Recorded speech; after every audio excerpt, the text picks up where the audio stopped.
नमस्कार दर्शकों, मैं जितेंद्र गुप्ता। आप देख रहे हैं स्टार सिटी न्यूज़। इस वक्त हमारे साथ मौजूद हैं आम आदमी पार्टी दक्षिण दिल्ली लोकसभा उत्तराखंड प्रकोष्ठ के अध्यक्ष हैं, इस वक्त मौजूद हैं रविंदर सिंह रावत जी से हम सीधी बात करेंगे।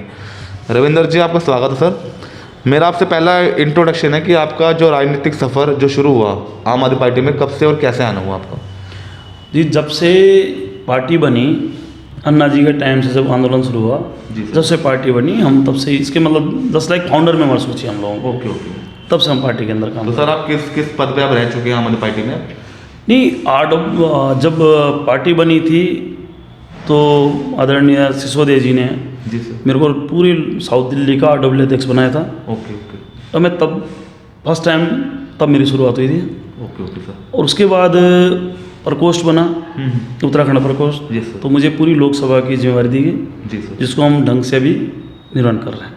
तो सर, जैसे आपकी एक लोकसभा में 10 विधानसभा लगती हैं, बिल्कुल। तो उत्तराखंड के जो लोग हैं उनको कैसे आप प्रेरित कर रहे हैं? क्या उनको संगठन कैसे लेके चल रहे हैं? नहीं, उत्तराखंड के ही नहीं और समाज के भी लोग हैं, उनको हम जागरूक कर रहे हैं ओके। कि MCD के अंदर जैसे भ्रष्ट सरकार बैठी है अभी, जी बिल्कुल।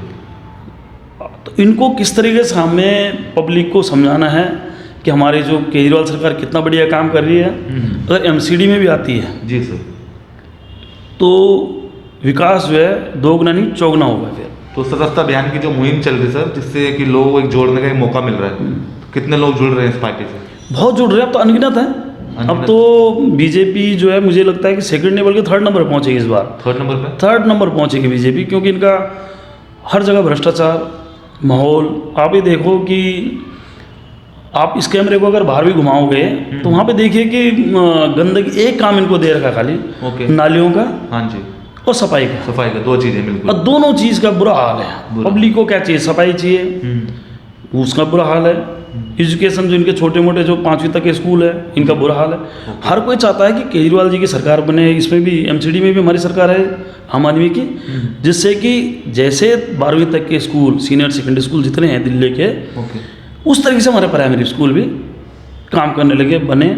और बड़े अच्छे ढंग से मतलब बच्चों का, जिनका बेस मजबूत तभी होगा जब केजरीवाल सरकार आएगी। जी बिल्कुल। क्योंकि क्योंकि आपने देखा सिसोदिया जी ने एक हिंदुस्तान नहीं, पूरे हिंदुस्तान से बाहर भी इतना नाम कमाया, हमारी दिल्ली का नाम कमाया, इंडिया का नाम कमाया जी। एजुकेशन, शिक्षा, आज बाहर वाले हमारे स्कूलों को देखने के लिए आ रहे हैं। बिल्कुल सर। यही रीज़न है, हम चाहते हैं कि MCD, हर कोई चाहता, हम ही नहीं, हम तो पार्टी वाले हम तो बोलेंगे, लेकिन पब्लिक भी चाहती है कि कब चुनाव हो और कब आम आदमी पार्टी की सरकार बने MCD में, और कब बच्चों का भविष्य सुधरे। ओके। अच्छा रावत जी, आप प्रोफेशनली क्या करते हैं? आप प्रोफेशनली जी? मेरा जी अपना एक NGO भी है। ओके। और मेरा एक कंप्यूटर्स का काम भी है। ओके। जब ट्रेनिंग का भी डाला हुआ मैंने, तो वहाँ पे भी ये रहता है कि जितने भी गरीब बच्चे हैं मैक्सिमम को हम कोशिश करते हैं ओके कि फ्री सेवा उनको दे पाएँ, जिससे के अंदर ज़्यादा लोग शिक्षित हों। और बाकी मेरा NGO भी चल रहा है, जिसके अंदर हमने 300 करीबन गाय भी हमारे पास हैं। वो गाय ये जो लोग दूध पी के छोड़ देते हैं, उनकी हम सेवा भी कर रहे हैं साथ में। तो कैसे आप सब चीज़ कंपनी को, आप जो NGO जब चला रहे हो, कैसे मैनेज करते हैं आप सर? नहीं, मैनेज नहीं, टाइम मिल ही जाता है, बाकी टीम है अपनी। और दिल से काम कर रहे हैं, पार्टी के अंदर दिल से काम कर रहे हैं। बाकी मैं तुगलकाबाद विधानसभा के अंदर हमारे जो सहीराम पहलवान जी विधायक हैं जी, वो उनके मैं SMC में ही देख रहा हूँ तुगलकाबाद विधानसभा से। SMC में MLA रिप्रेजेंटेटिव हूँ, और स्कूलों को जो भी समस्या है या कुछ भी हो तो हम बात रखते हैं, और MLA साहब तुरंत उसको कंप्लीट करते हैं, उस काम को तुरंत। अच्छा, आप किस वार्ड से आगे सर तैयारी कर रहे हैं MCD चुनाव की? हमारा जो तुगलकाबाद विधानसभा के अंदर पड़ता है जी 94S। ओके। अभी फिलहाल वहाँ रिजर्व सीट है। रिजर्व सीट है। ओके। और अगर जनरल होती है तो CM साहब का और पार्टी का आदेश हो और विधायक साहब का आशीर्वाद हो, सहीराम पहलवान जी का, जी, तो तभी लड़ेंगे। मौजूदा पार्षद की कैसी भूमिका है रावत जी? आप अगर हमें पूछोगे तो हम तो नेगेटिव ही बोलेंगे तो, लेकिन आप पब्लिक के बीच में जाओ। बिल्कुल सच्चाई। बुरा हाल है, बुरा हाल है। हमने आज तक मतलब क्षेत्र के अंदर पार्षद दिखती ही नहीं है। अच्छा, क्या नाम है उनका सर? संजू रानी जी हैं। संजू रानी। उनको दिखना चाहिए था, और उनको जो छोटा काम दे रखा, वार्ड छोटा है, सफाई पे ध्यान देते तो दूसरी बार इनको वोट मांगने की ज़रूरत नहीं पड़ती। फिर सबसे बड़ी बात है, तो मैं तो ये कहना चाहता हूँ कि MCD हो, चाहे विधानसभा हो, चाहे किसी पद पे कोई भी है, चाहे RW वो किसी हर जगह एजुकेटेड बंदे को, पढ़े लिखे को पोस्ट मिलनी चाहिए।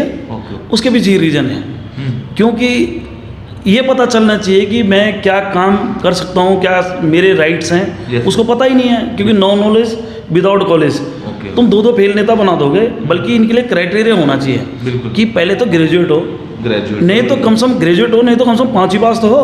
बिल्कुल सर। अब देखो क्या हाल है, मतलब क्यों उनको उनके कॉन्फिडेंस क्यों नहीं आता किसी से बात करने का, कहीं सरकार के अपनी बात क्यों नहीं रख पाते हो? क्योंकि वो खाली लहर में या किसी के आशीर्वाद से बने हो, जी सर। उनके अंदर अपना कोई भी कॉमन सेंस यूज़ नहीं करते वो लोग, तो इसलिए क्षेत्र का विकास नहीं हो पाता है। नहीं हो पाता, राइट सर। हम चाहते हैं कोई एजुकेटेड बंदा है, कोई शिक्षा, बिल्कुल। शिक्षित हो, जो पार्टी का नाम भी ना डुबाए, पार्टी के ऊपर लेके चले और काम भी बढ़िया ढंग से करे और विकास भी करवाए क्षेत्र का। अच्छा रविंदर जी, जान लेते हैं अब जैसे तीसरी लहर ओमिक्रॉन को लेकर बात कर लेते हैं। लगातार दिल्ली में केसेस बढ़ रहे हैं, 15,000 के लगभग केसेस कल थे। तो आने वाले जो समय आ रहा है सर, कैसी व्यवस्था रहेगी दिल्ली की सर? देखो दिल्ली में तो हमारी सरकार ने बहुत बढ़िया ढंग से पहले से मैनेज करना शुरू कर दिया। बेड भी एक्स्ट्रा शुरू कर दिए हैं, ऑक्सीजन की भी कमी ना हो फ्यूचर के अंदर, सब कुछ अच्छे ढंग से मैनेज कर रहे हैं। और जहाँ लेकिन एक चीज़ देखो ये आप ना कि नेता लोग यूपी में या कहीं भी जा रहे हैं, वहाँ का हाल आप देखो। बिल्कुल। उन लोगों को पहले वो एक मॉडल हैं, तो अगर वो ढंग से पब्लिक के अंदर मैसेज डालेंगे कि नहीं ये भीड़ नहीं करनी है, कि मास्क पहनो, ये कुछ करो, तभी लोग अब पता है कि भाई उनके वहाँ कोई कोरोना वहाँ क्यों नहीं है, मतलब जहाँ इलेक्शन हो रहे हैं। बिल्कुल बिल्कुल। बल्कि अभी कार में बैठूंगा, ड्राइव करूंगा, तो ऐसा लगता है जैसे मेरे को कोरोना हो गया। क्यों? कार के अंदर बैठते ही तुम्हें पुलिस वाले रोक रहे हैं, तुम्हें सब रोक रहे हैं, और ओपन घूम लो तो कोई भी नहीं है। कोई नहीं। तो गलत ये भी, बल्कि मैं सभी से निवेदन करना चाहता हूँ, गवर्नमेंट से Yes, sir. और आप लोगों से मीडिया के थ्रू भी, कि गाड़ी में बैठने वाला सिंगल आदमी हो तो भी उनको मास्क चाहिए, 2 हो तो मास्क चाहिए। अरे 2 हो 4 हो, मास्क वाली बात नहीं, गाड़ी में बैठने पे ही क्यों चाहिए? बिल्कुल बिल्कुल। अगर आप गाड़ी में बैठते हैं ऐसा लगता है जैसे कि हमें कोरोना हो गया, अकेले भी अच्छा सांस बंद हो रही है, लेकिन उसको लपेट के चलना पड़ता है गाड़ी के मतलब अंदर। खुले में सर आज बाजारों में कितना क्राउड है आज? वो जो ये चुनाव में भाषणबाजी दे रहे हैं, वहाँ देखो ना कितना बड़ा क्राउड जी। है, वहाँ कोई दिक्कत ही नहीं है फिर तो। और गाड़ी में बैठते अपनी कार में बैठने में तुम्हें कोरोना हो गया। ओके। इस चीज़ के बारे में मीडिया को ज़्यादा बात रखनी चाहिए। दुर्गेश पाठक जी जो एमसीडी के प्रभारी हैं, उनके नेतृत्व में क्या लगा था एमसीडी इस बार बदलाव होगा इस बार? बिल्कुल सर, 100% बदलाव होगा। और जो दुर्गेश पाठक जी हैं, इनकी मेहनत जरूर रंग लाएगी, क्योंकि जो प्रभारी होते हैं उनको पता होता है कि क्षेत्र के अंदर क्या क्या काम है, क्या कमियां हैं। Yes sir. तो ये जो प्रभारी जी हैं, इनको बहुत नॉलेज है, और ये पूरे के पूरे दिल्ली के अंदर जितने सारे वार्डों के इनको पूरा नॉलेज है। Yes. और इसी वजह से 100% हमारी सरकार एमसीडी बनेगी, दुर्गेश पाठक जी की मेहनत जरूर रंग लाएगी। अच्छा, मेरा सवाल आपसे हो रहा है जैसे कि 272 सीटें हैं एमसीडी, दिल्ली एमसीडी की, उत्तराखंड प्रकोष्ठ के लोगों को इस बार कितना मौका दिया जाएगा सर? नहीं, मुझे उम्मीद ही नहीं, भरोसा भी है पूर्ण, ये जरूर इस बार एमसीडी के अंदर हमारे ज़्यादा से ज़्यादा लोगों को टिकट मिलेगा। ओके। और ये नहीं कि हमारी संख्या ज़्यादा है इसलिए नहीं, क्योंकि पार्टी को पता है कि लोग ईमानदारी से काम कर रहे जी हैं, सर। पढ़े लिखे लोग हैं। बिल्कुल। हमारे जो प्रभारी हैं हरीश अवस्थी जी हैं उत्तराखंड प्रकोष्ठ के, वो बहुत मेहनत कर रहे हैं, ओके ओके।